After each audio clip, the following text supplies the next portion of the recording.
pai de um dos grandes cantores que esse Brasil já teve, Jairo do Quarteto. O pastor está aí na cidade de São Francisco, mas vai falar para nós aqui, né? Essa ponte é famosa. É um sonho de consumo. Vamos vendo assim, né? Imaginando. Bem-vindo, pastor, que alegria tê-lo e hoje para outra vez nos apresentar a palavra de Deus. Deixa eu fazer uma breve oração por ti e entregar-te aí na presença do Senhor para pregar para nós. Por favor. Senhor querido, te agradecemos o privilégio que temos de ouvir a voz de Deus através do teu servo. Agradecemos-te porque a palavra do Senhor não está longe, mas está diante de nossos olhos e ouvidos. Está nas nossas mãos, a palavra escrita e a falada. Rogamos que o Senhor unja a vida do pastor Jairo, toque seus lábios impuros, nossos ouvidos impuros, nos dê a capacidade de estarmos em sintonia um com o outro e contigo, e de ouvir Deus nos falando. Nós lhe imploramos, em nome de Jesus Cristo. Amém. Amém. Obrigado, pastor Moreira, pela oração. Eu quero também agradecer a uma intercessora dessa sala, que o pastor Ezequiel Miranda fez menção, a Val. Também tem orado por mim, tem orado por minha família, e suas orações têm algumas vezes me emocionado. E hoje, de madrugada, ela já orou por mim também. Val, obrigado por ser uma intercessora, por orar por nós, por orar pelos pastores e por sua família. E, em nome de Val, quero também agradecer aos demais intercessores dessa sala, agradecer também aos moderadores, aqueles que sempre mandam o link para a gente. É uma bênção, é uma família. E louvar a Deus por essa oportunidade, né?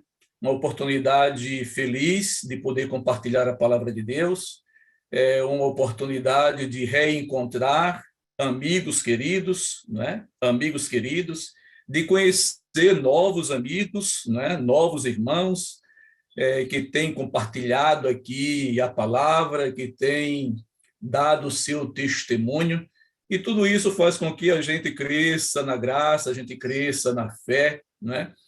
O pastor Gilberto é um colega de sala de aula, né? Nos conhecemos desde 77.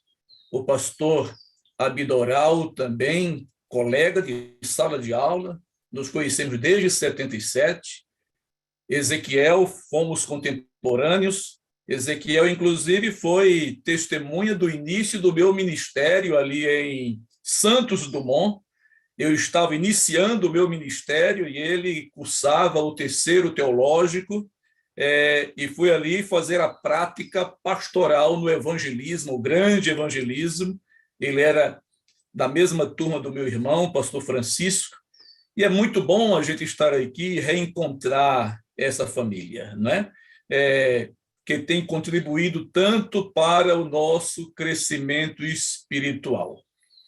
E a gente sente até o desejo de dizer, algumas vezes, como Pedro disse, lá no Monte da Transfiguração, Senhor, bom é estarmos aqui, né? Bom estarmos aqui. É bom a gente compartilhar da mensagem, mas é um tremendo desafio, né? O coração bate um pouco mais acelerado, porque a gente tem consciência da tremenda responsabilidade. Mas nós somos conscientes de nossas limitações, né? E totalmente dependente de Deus, totalmente dependente do Espírito Santo. E é confiando nesta dependência do Espírito Santo que a gente sempre está dizendo, Senhor, eis-me aqui, eis-me aqui. Se o Senhor vai conosco, se o Espírito Santo vai nos capacitar, vai nos habilitar, então, eis-nos aqui. Use-nos a despeito de nossas debilidades e de nossas fraquezas, não é? Que Deus, mais uma vez, fale aos nossos corações, e o primeiro coração que ele deve falar é o coração de quem vai pregar, não é? A mensagem é para todos nós. Quero agradecer ao pastor Wagner, não é? Por esta oportunidade feliz. E a nossa oração é que a palavra de Deus, que é o Espírito Santo, que é onipresente, não é? Ele esteja neste momento, tenho plena, total e absoluta certeza de que ele está em cada janelinha, não é? Então, que ele fale aos nossos corações. A última vez que eu preguei aqui na sala, nós pregamos, a mensagem, ela estava baseada em Lucas, no capítulo 13 de Lucas, no versículo 6 ao versículo 9. E eu convido os meus irmãos queridos dessa sala, aqueles que têm a sua Bíblia, que abram neste livro, neste evangelho, o Evangelho de Lucas, capítulo 13, versículo 6 e versículo 9. Nós vamos utilizar mais uma vez estes versos aqui para refletirmos na palavra do Senhor. Naquela ocasião, houve um probleminha na minha internet, né? E já no final da mensagem, mas nós louvamos a Deus, né? Porque Ele conduz, porque Ele dirige, e como Deus usou e dirigiu o pastor Wagner para que ele pudesse concluir essa mensagem, não é? O Espírito Santo sabia o que precisava ser falado, não é? E é interessante como boa parte daquilo que ele falou estava na nossa mente também transmitir. Boa parte, né? Mas hoje nós queremos, naquela ocasião, o foco da mensagem foi o que Deus está procurando em nós como lavouras do Senhor. Hoje nós vamos ter um outro foco, não é? Vamos dar alguns passos avante nesta parábola. Mas vamos ler, são poucos versos, né? Versículo 6 do capítulo 13 de Lucas. Então Jesus proferiu a seguinte parábola. Certo homem tinha uma figueira plantada na sua vinha, e vindo procurar fruto nela, não achou. Pelo que disse ao viticultor: há 3 anos eu venho procurar fruto nesta figueira e não acho. Podes cortá-la.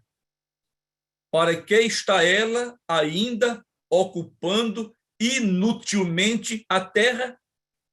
Ele, porém, respondeu: Senhor, deixa ainda este ano, até que eu escave ao redor dela e lhe ponha estrume. Se vier a dar fruto, bem está. Se não, mandarás cortá-la. Esta parábola, ela é tremenda.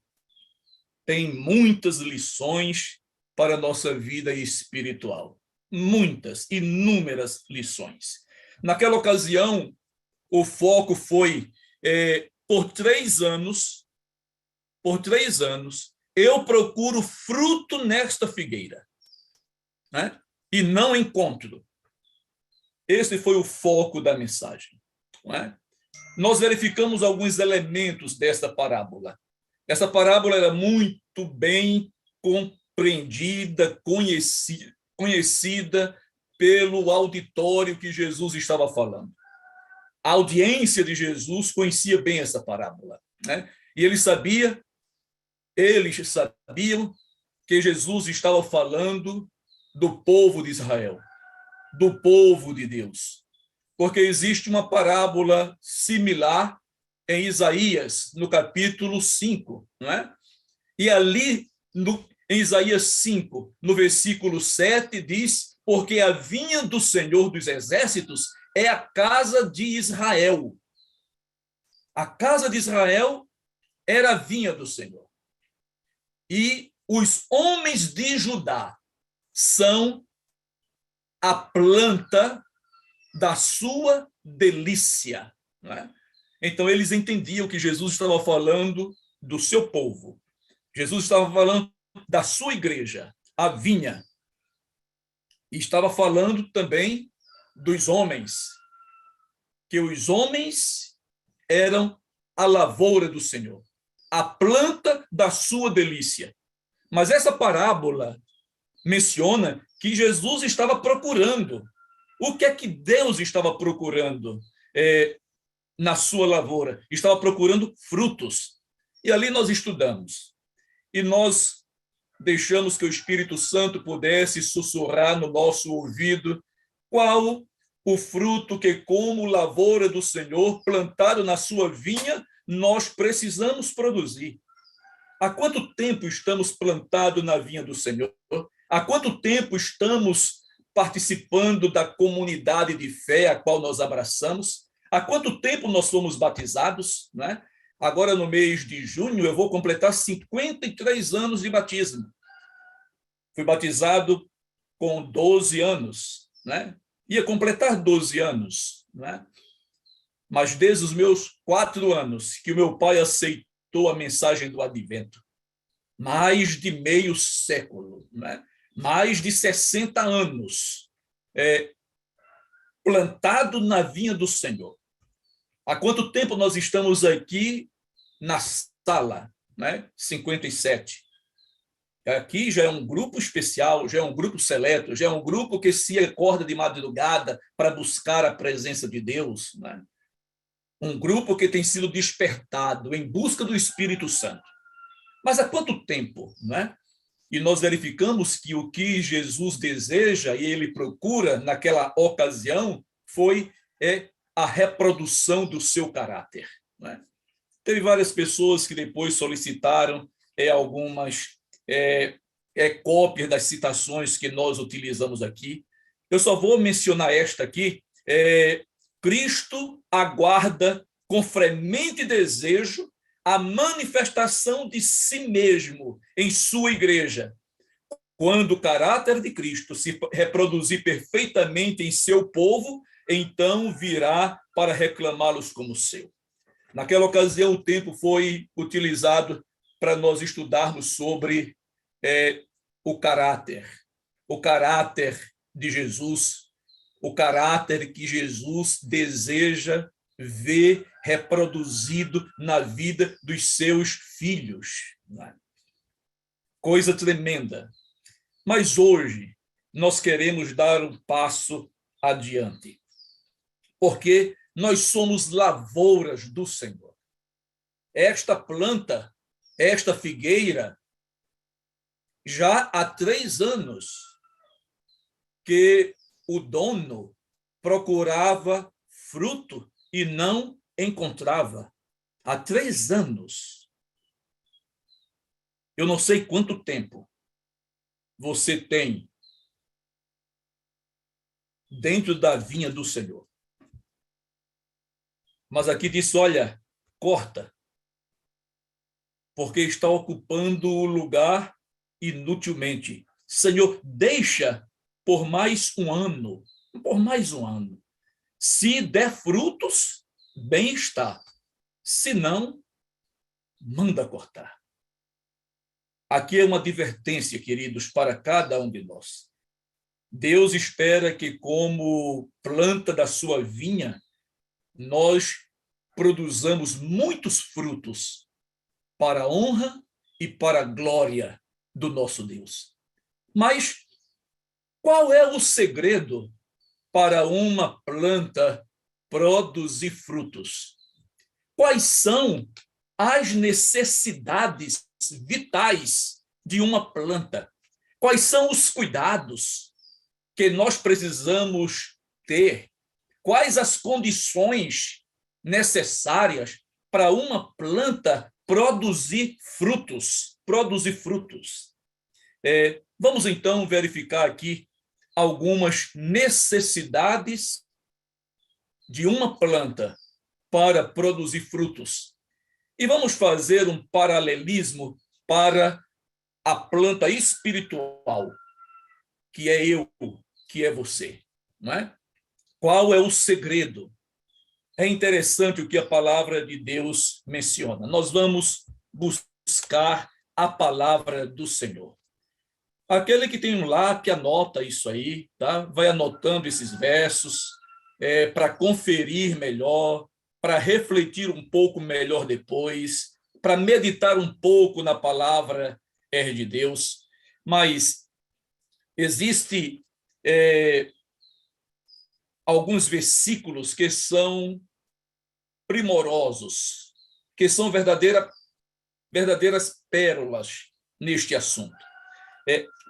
Em São João, no capítulo 12, no versículo 24, São João 12, versículo 24, diz assim, são palavras de Jesus. Na verdade, eu vos digo, que se o grão de trigo caindo na terra não morrer, ele fica só. Mas se morrer, dá muito fruto. Que maravilha! Aqui está já uma primeira necessidade da lavoura. Quando ela é plantada, quando a semente ela é plantada, pode ser semente de trigo, pode ser uma semente de milho, uma semente de feijão, pode ser uma semente de uma fruta como abacate, como manga, como jaca. Se a semente ela não morrer, ela fica sozinha ali. Mas se ela morrer, ela vai germinar, ela vai crescer e ela vai produzir frutos. Uma árvore não se desenvolve, não cresce e muito menos produzirá fruto se não morrer. São palavras de Jesus, no Evangelho de João, capítulo 12, versículo 24. Olha que coisa interessante. Trazendo para a nossa vida espiritual. Sabe por que muitas vezes nós estamos na vinha e não produzimos frutos? Talvez porque ainda necessitemos morrer para a vida antiga, para a vida velha, para a natureza carnal, aquela natureza diabólica. Em Colossenses, no capítulo 3, no versículo 5, diz: fazei, pois, morrer a vossa natureza terrena. Fazei morrer a vossa natureza terrena. E vem mencionando os frutos dessa natureza terrena: prostituição, impureza, paixão lascívia, desejo maligno, avareza, não é? Que é idolatria. É o que o apóstolo São Paulo fala em Colossenses 3:5. Fazei, pois, morrer a vossa natureza terrena. Porque, infelizmente, com o pecado, nós temos uma natureza pecaminosa, uma natureza diabólica, uma natureza que é egoísta, uma natureza que busca os seus próprios interesses, uma natureza que odeia, uma natureza que não quer saber de Deus, uma natureza que foge de Deus. Então, é preciso, para produzir bons frutos, é preciso fazer morrer a natureza terrena. O grão, a semente caindo na terra, se não morrer, ela fica sozinha, mas se ela morrer, ela vai dar muitos frutos.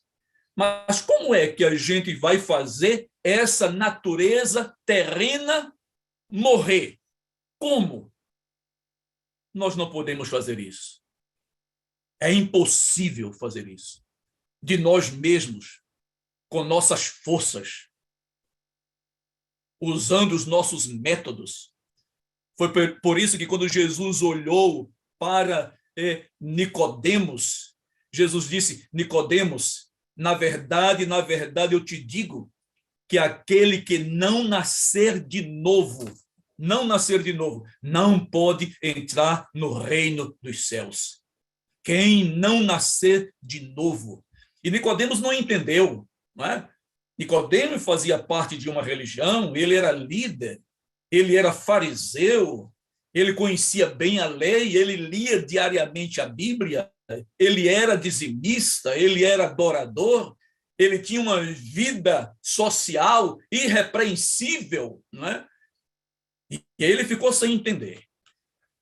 Nós não queremos e nem temos tempo para demorar sobre isto, mas Jesus disse: olha, Nicodemos, na verdade eu te digo, se alguém não nascer da água e do Espírito, não pode entrar no reino de Deus. Quem não nascer da água é o batismo. Mas quem não nascer do Espírito, meus irmãos, para a gente mortificar a natureza carnal, a natureza pecaminosa, nós precisamos desesperadamente nascer do Espírito. Renascer do Espírito. Nascer do Espírito. O homem nasce do Espírito quando entrega o seu coração a Jesus. Eis que eu estou à porta e bato. Se alguém ouvir a minha voz e abrir, eu entrarei, cearei com ele e ele comigo. Jesus, ele entra. Jesus, ele entra. E Jesus, ele entra, nós sabemos que é através do Espírito Santo. É o Espírito Santo que entra em nós. Jesus está no seu santuário. Jesus é o nosso intercessor. O Espírito Santo é o representante de Cristo aqui nessa terra. Convém-vos que eu vá, porque se eu não for, ele não virá. Mas se eu for, eu enviarei o Espírito da verdade, quem vai convencer o homem do pecado, da justiça e do juízo. O Espírito Santo, que vai derramar o amor de Deus nos nossos corações. O Espírito Santo, que vai interceder por nós com gemidos inexprimíveis. É o Espírito Santo, como diz o apóstolo São Paulo, em Romanos capítulo 8, versículo 13 e 14. Anote esse verso, ele deve já estar marcado na sua Bíblia. Romanos 8, 13 e 14. Porque se viverdes segundo a carne, morrereis. Mas se pelo Espírito mortificardes a obra do corpo, vivereis. Porque todos os que são guiados pelo Espírito de Deus, esses são os filhos de Deus. Maravilha, aleluia, louvamos a Deus por isto. Quando o apóstolo São Paulo diz: fazei morrer a natureza terrena, isso só é possível quando o Espírito Santo governa, quando o Espírito Santo está no centro, quando o Espírito Santo tem o controle, tem as rédeas da nossa vida espiritual nas suas mãos. Porque se viverdes segundo a carne, morrereis, mas se pelo Espírito mortificardes as obras do corpo, vivereis. Porque os filhos de Deus são aqueles que são guiados pelo Espírito de Deus. Os filhos de Deus. Nós precisamos nascer de novo, porque nós temos uma natureza diabólica, temos uma natureza carnal, uma natureza pecaminosa. Na verdade, o homem carnal é mais parecido com o diabo do que com Deus. E é por isso que nós precisamos nascer de novo. O problema é que muitas vezes a gente nasce da água, mas a gente não nasce do Espírito. Eu tenho que ter muito cuidado nesse momento, irmãos. Tem muita gente que está nascendo da água, sem ter nascido do Espírito. E está há muito tempo na vinha do Senhor, sem ter nascido do Espírito. Nasceu da água, mas continuam sendo governados pela carne. Os frutos da carne. Dentro da comunidade, dentro da igreja. Não são esses frutos que Deus está procurando. Esses frutos, conforme diz lá em Isaías, eu plantei de excelentes vides e esperava que desse uvas boas, mas deu uvas bravas. Uvas bravas. Que coisa tremenda. Uvas amargas. Uvas azedas. Nós precisamos de ter em nós a natureza de Cristo. Enquanto a gente vive aqui neste mundo, enquanto a gente vive nessa terra, desenvolver esse caráter é o Espírito Santo. Como diz lá em Efésios, em Eventos Finais, página 295, né? Lembrando uma das citações que nós mencionamos naquela ocasião que pregamos sobre esse tema: se quereis ser santos no céu, precisais ser primeiro santos na terra. Os traços de caráter que acalentais na vida não serão modificados pela morte ou pela ressurreição. Que coisa tremenda. O traço de caráter que nós alimentamos, que muitas vezes cultivamos aqui nesta terra, nesta vida, não serão modificados pela morte ou pela ressurreição. Saireis da sepultura com a mesma disposição que manifestastes em vosso lar e na sociedade. Jesus não altera o caráter em sua vinda. A obra de transformação tem de ser feita, tem de ser efetuada agora. Nossa vida diária está determinando o nosso destino. Precisamos arrepender-nos dos nossos defeitos de caráter, vencê-los pela graça de Cristo e formar um caráter simétrico neste período de prova, a fim de que sejamos habilitados para as mansões lá do alto.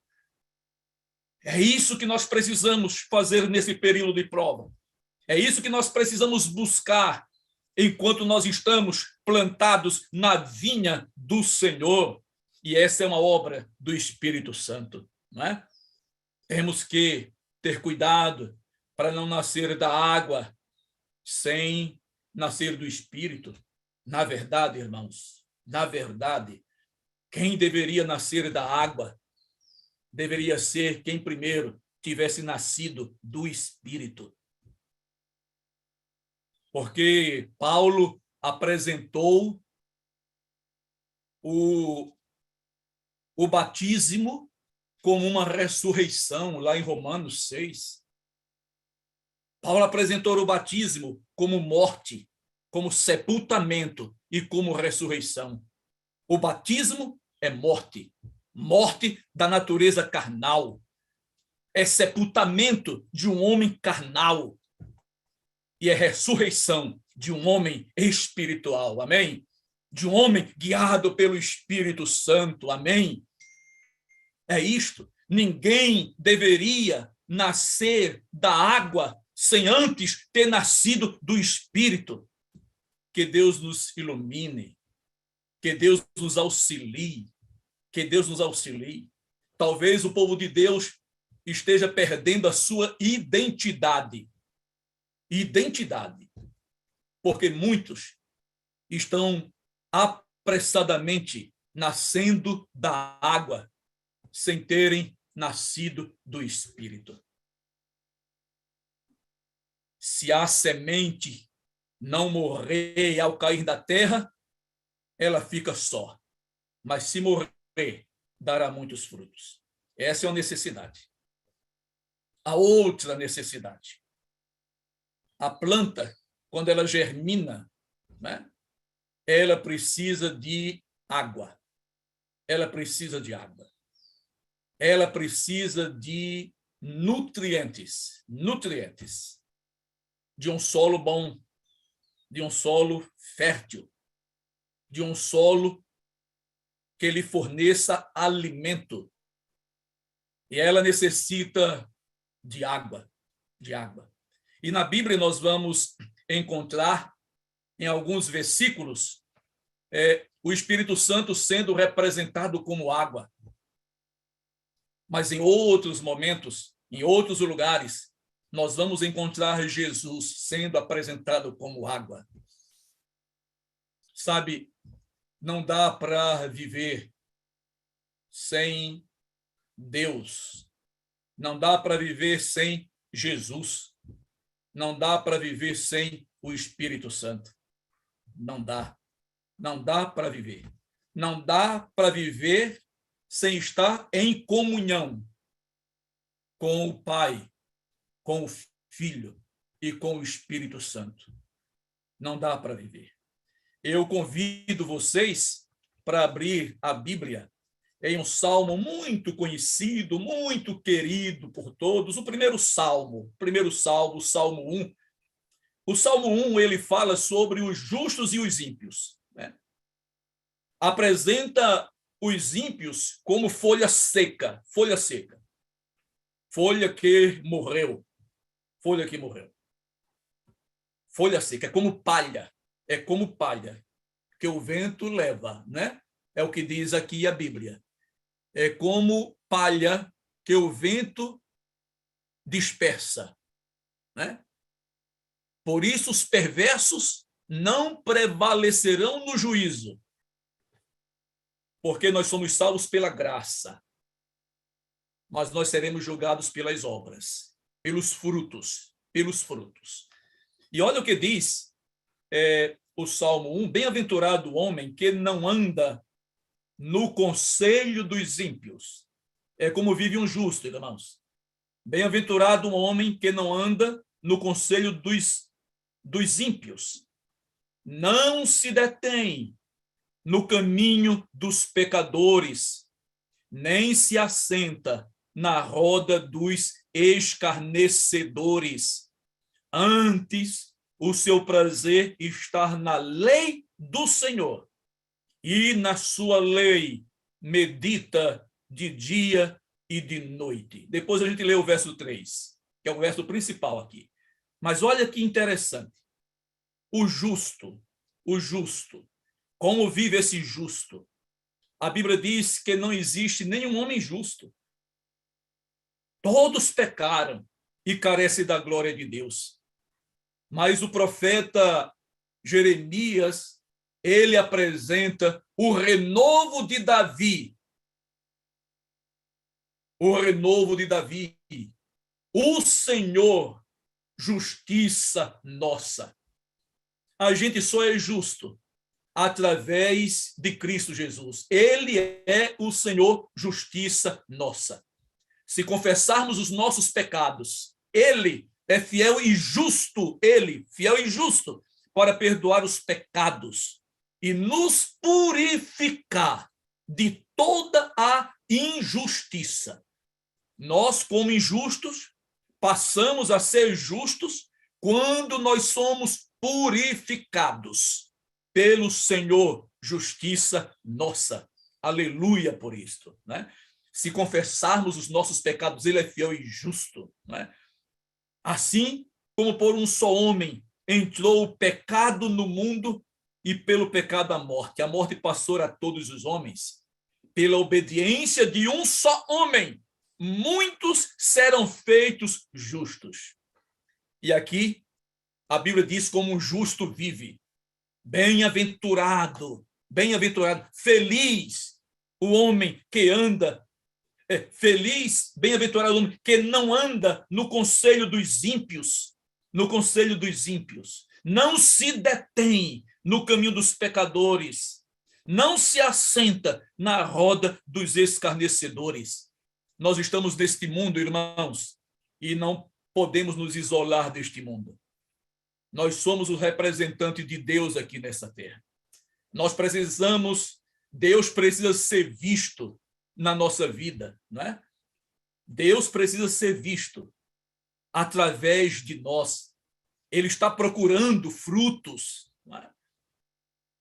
E neste mundo nós precisamos influenciar e não ser influenciado. Nós precisamos conquistar e não ser conquistados, não é? Nós estamos neste mundo, mas nós não somos deste mundo. Nós estamos de passagem. E enquanto estamos passando aqui nesse mundo, nós precisamos ir levando pessoas conosco, não é? Para onde nós estamos indo.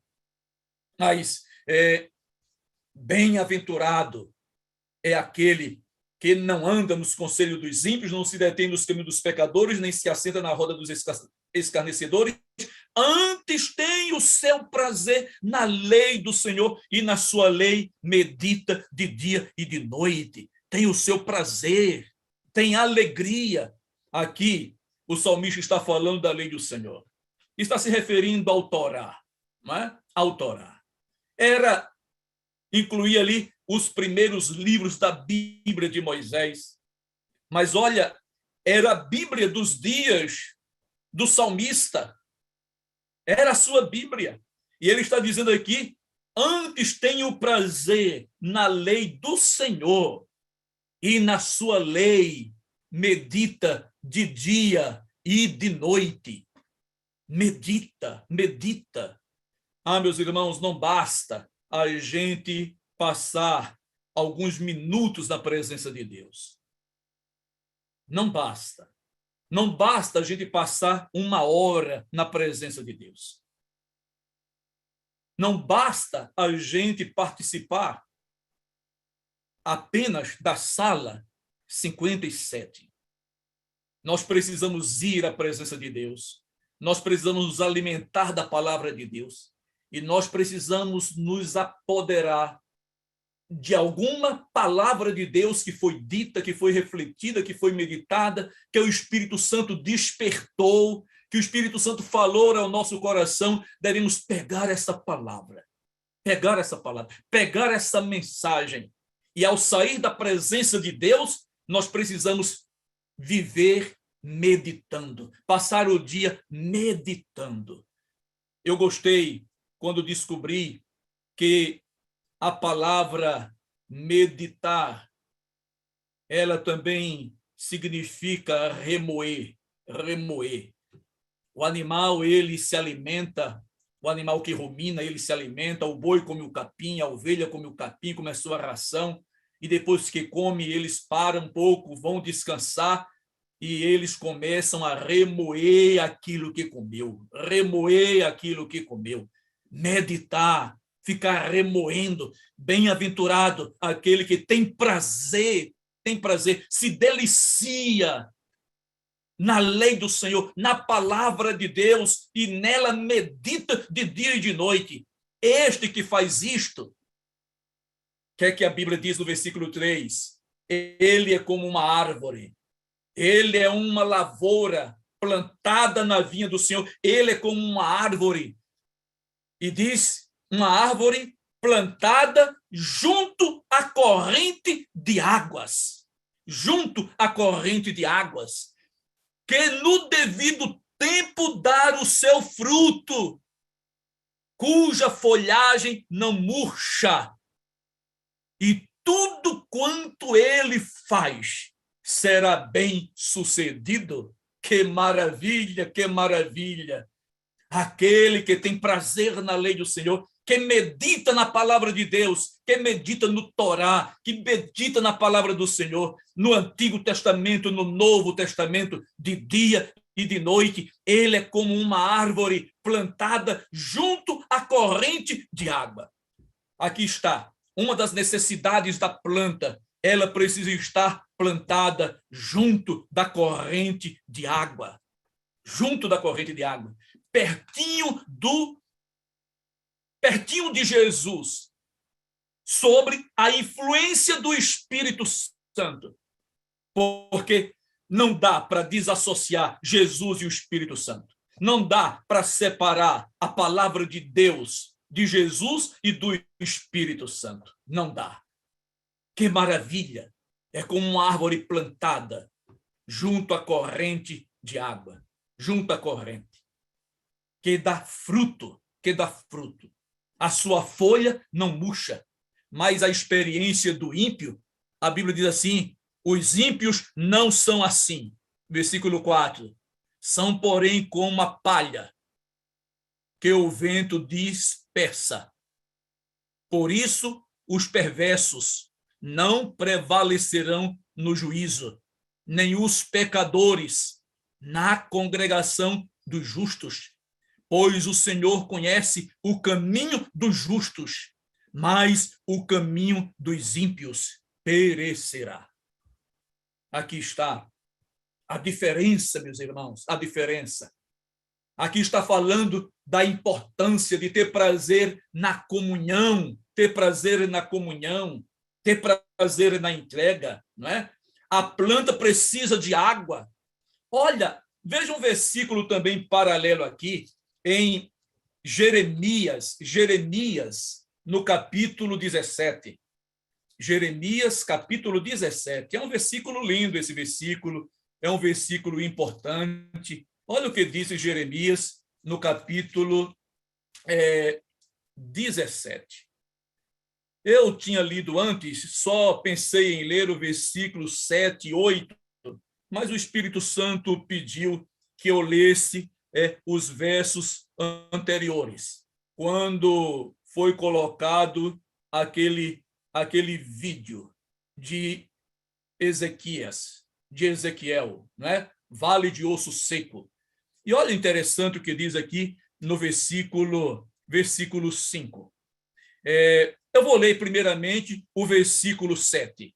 Bendito o homem que confia no Senhor e cuja esperança é o Senhor, porque ele é como a árvore plantada junto às águas, que estende as suas raízes para o ribeiro e não receia quando vem o calor, mas a sua folha fica verde e no ano de sequidão não se perturba, nem deixa de dar frutos.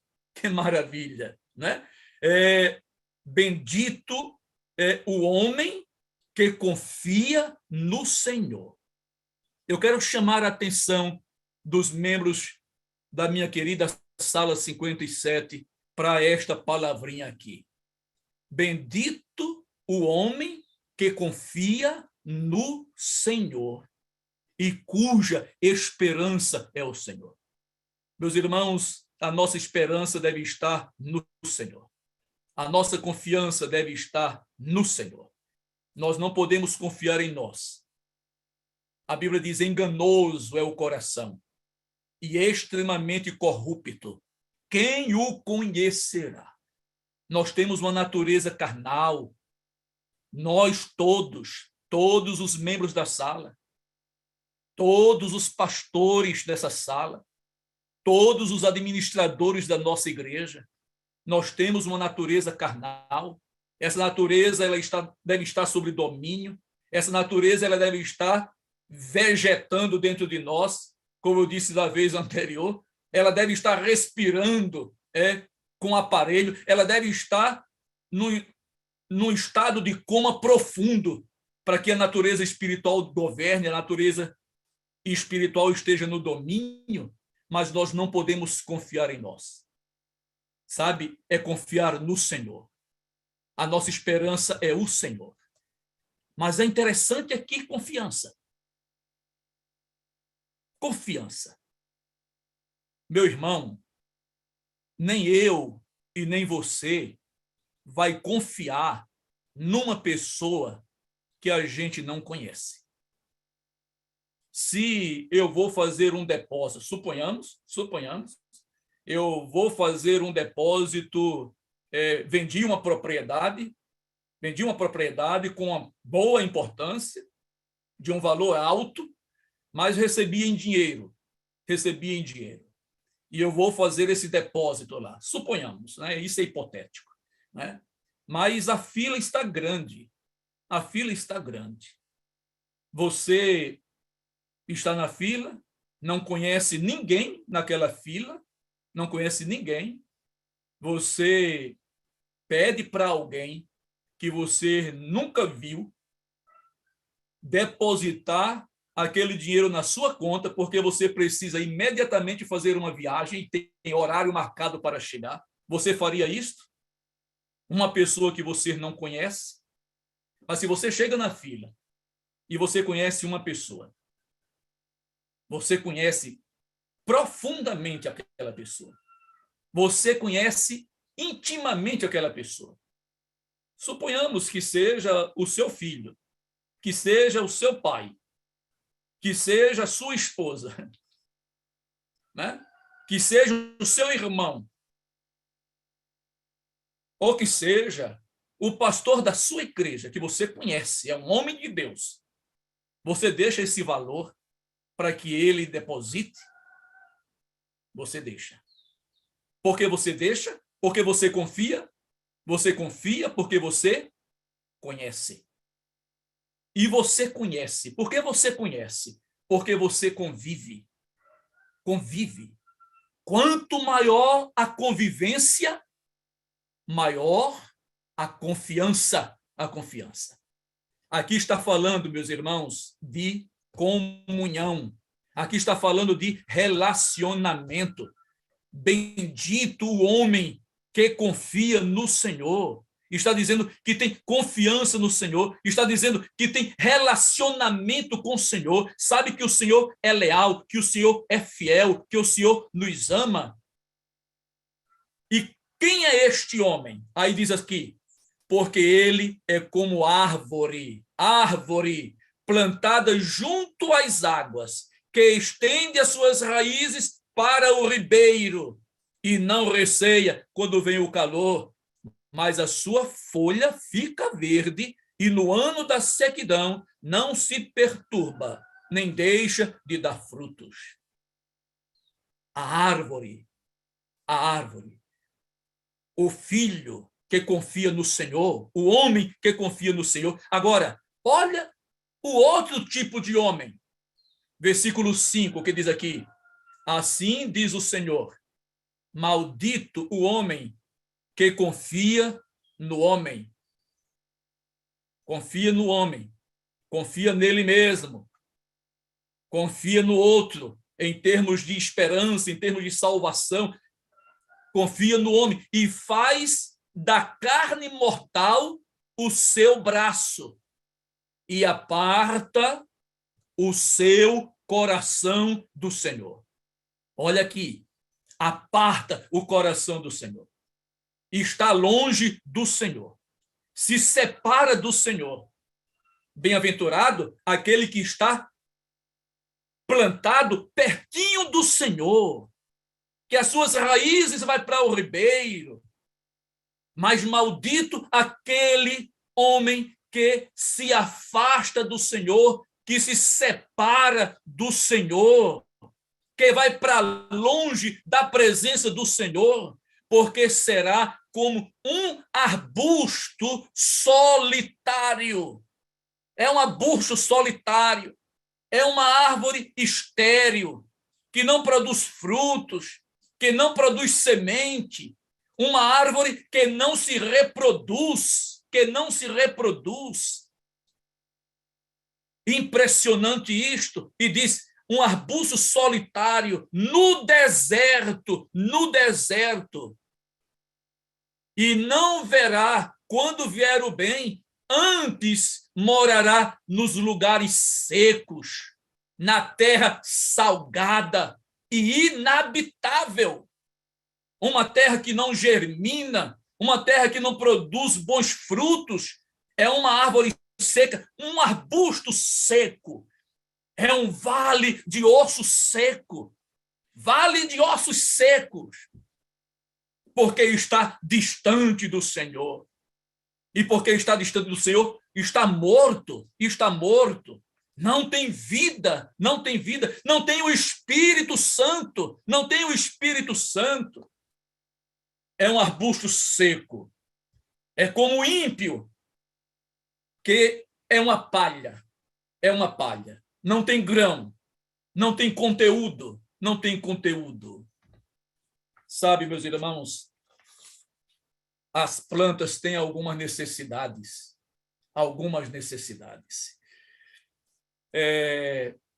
Existem outras necessidades aqui, mas eu estou olhando também para o relógio. E depois disso tem um testemunho. E eu quero parar um pouquinho aqui. Eu quero parar aqui e deixar que o Espírito Santo faça uma obra. E uma outra ocasião, quando tivermos oportunidade, a gente continua. Eu não quero, em alguns pontos, tratar aqui de uma forma rápida, superficial. Mas, olha, aquela figueira plantada não encontrou frutos e disse: corta, porque ela está ocupando o lugar inutilmente. Mas houve um intercessor que disse: não, Senhor, não corte, deixe por mais um ano, até que eu cave ao redor, que eu deite estrumes, não é? Se ela der fruto, ficará. Sabe, queridos, que nós aproveitemos esse período de graça. Que nós aproveitemos esse período enquanto nós estamos vivendo aqui. Há quanto tempo nós estamos plantados na vinha do Senhor? Enquanto nós existirmos, Deus trabalha conosco. Abraão, ele foi o pai da fé, mas nem sempre ele foi o pai da fé. O pai da fé vacilou algumas vezes na sua caminhada cristã, mas ele se reabilitou no final. E nós o conhecemos como o pai da fé. Ele passou a ser o pai da fé no final da sua caminhada, não no início. É um processo. No início da caminhada, um dos discípulos de Cristo era chamado o filho do trovão. Filho do trovão. Mas no final da sua caminhada com Cristo, não é? Ele é conhecido como o apóstolo do amor. Que Deus nos ajude, irmãos. Que Deus nos abençoe. Nós que estamos plantados na vinha do Senhor como lavoura, que sejamos uma planta carregada de frutos. Uma planta frondosa, uma planta com muitos galhos, uma planta com muita folhagem verde, uma planta que produza muita sombra, uma planta que seja bastante atrativa, bastante acolhedora, né? E que sejamos uma bênção para a honra e para a glória do nosso Deus. Que o Espírito Santo realize essa obra em nós, que ele mortifique a nossa natureza carnal e que a natureza espiritual floresça com todos os frutos, né? O amor, a paz, a alegria, a bondade, o domínio próprio, a fidelidade, que sejamos uma bênção para a nossa família, uma bênção para a nossa comunidade, que as pessoas hoje possam ver Deus em nós. Filipe uma vez disse assim: Senhor, mostra-nos o Pai. E Jesus disse: Filipe, há tanto tempo eu estou convosco, né? Há tanto tempo, e vocês ainda não conhecem o Pai? Quem ver a mim, ver o Pai. Irmãos, eu não quero pregar uma heresia nesta manhã. Longe de mim pregar uma heresia. Mas nós precisamos, irmãos, de algo a mais na nossa vida. Os apóstolos, quando foram ao templo, que um homem estava ali pedindo alguma coisa, Pedro e João, olhando para ele, disse: olha para nós. Nós precisamos, irmãos, dessa ousadia. Às vezes a gente está dando um estudo bíblico e diz para alguém que está escandalizado com um mau testemunho, não olhe para os homens. Se você olhar para homem, você vai se decepcionar. Olhe para Jesus. Jesus é o nosso modelo. Não está totalmente errado isso, irmãos. Mas é uma pena que precisemos usar esse argumento. Porque Paulo dizia assim, sede meus imitadores, como eu sou imitador de Cristo. Os apóstolos disseram, olha, Senhor, olha para nós. Eu não tenho prata, nós não temos ouro, mas o que nós temos, isso nós te damos. Em nome de Jesus, levanta e anda.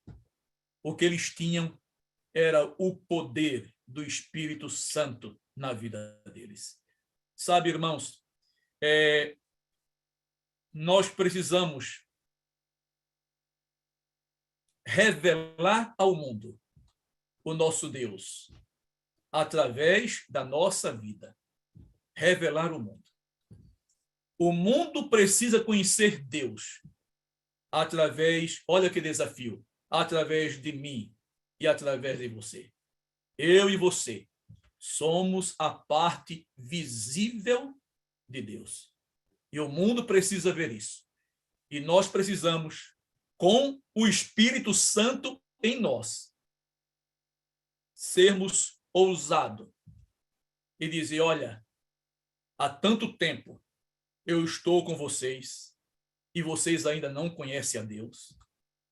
Há tanto tempo eu estou com vocês e ainda não conhece Jesus. Há tanto tempo. Se você olhar para mim, olha que desafio. Se você olhar para mim, você vai conhecer um pouco de Deus, um pouco de Jesus, porque não mais eu vivo, mas é Cristo que vive em mim. E esse viver que agora eu vivo pela fé no Filho de Deus, que me amou e se entregou por mim, Que o Espírito Santo complemente a mensagem desta manhã e que nós sejamos a representação de Jesus aqui nesta terra. Que as pessoas vejam em nós traços do caráter de Jesus na nossa vida. É a nossa prece, é a nossa oração. Incline a sua fronte. Eu quero encerrar com oração. Querido Deus, que tremenda, Senhor, responsabilidade é essa. Que tremenda responsabilidade, mas que privilégio, Senhor. Que honra. Porque não é nós. É o Espírito Santo em nós. É esse poder, Senhor, que foi prometido e que foi cumprido, porque foi enviado. A tua palavra diz assim, faça a vossa luz brilhar diante dos homens, para que vejam as vossas boas obras, não são obras nossas, são obras do Espírito Santo, e glorifique ao vosso Pai que está nos céus.